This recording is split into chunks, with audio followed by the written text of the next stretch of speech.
بسم اللہ الرحمن الرحیم۔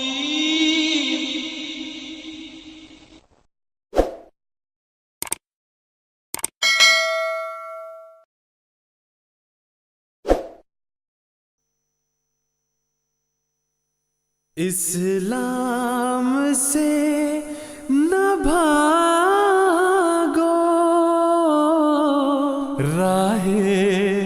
خدا یہی ہے، اے سونے والو جاگو،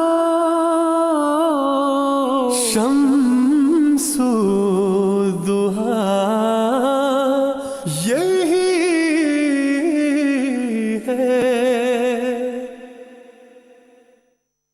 امام صاحب، بہت اہم موضوع ہے ختم نبوت کا، اور آپ نے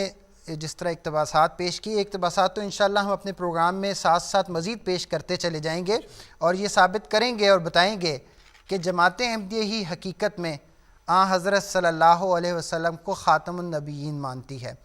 لیکن اگر ایک اور پہلو کو دیکھیں تو ہمیں یہ نظر آتا ہے کہ آج کل ختم نبوت کے موضوع کو لے کر ایک کاروبار شروع کیا گیا ہے،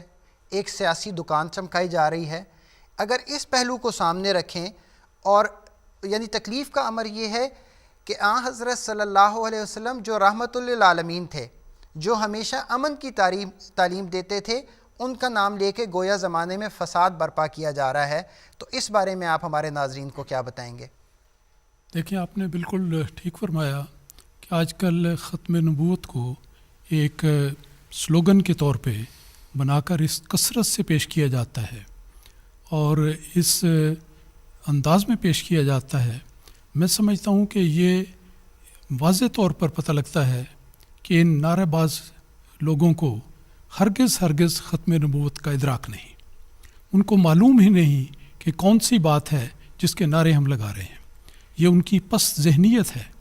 کیونکہ اگر دیکھا جائے تو جیسا بھی ہم ذکر کر چکے ہیں اس پروگرام میں، اگر ختم نبوت کوئی ایسی چیز ہے جس کو چرا لیا گیا ہے، اس پہ ڈاکہ ڈال دیا گیا ہے یا لے لیا گیا ہے، زبردستی بنا لیا گیا ہے، تو دیکھنے والی بات یہ ہے ہر عقل مند کے لیے کہ کیا کوئی شخص خدا تعالیٰ کے ہاتھ سے زبردستی کوئی چیز چھین سکتا ہے؟ کیا کوئی محمد مصطفیٰ صلی اللہ علیہ وسلم کو جو اعلیٰ منصب اللہ تعالیٰ نے عطا کیا، اعلیٰ ترین منصب عطا کیا، وہ ان سے منصب لے سکتا ہے؟ تو یہ ان لوگوں کو اس کی سمجھ نہیں ہے۔ بغیر سوچے سمجھے عوام الناس کو ایک خوش کرنے کے لیے یا ان کو اپنے حمایتی بنانے کے لیے ایک ایسا سلوگن بنا لیا گیا ہے جس کو ہر کوئی بیان کرتا ہے۔ حقیقت میں یہ بالکل ان کی پس ذہنیت ہے اور کم عقلی کی مظہر ہے یہ بات کہ کیوں وہ اس طرح کرتے ہیں۔ تو یہ بڑی چیز عام چل رہی ہے، اور اس سے بھی زیادہ اہم بات یہ ہے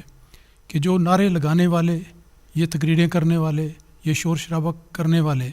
اس کے مقابل پر جو عوام الناس ہیں، ان میں سے بھی کوئی ایسا نہیں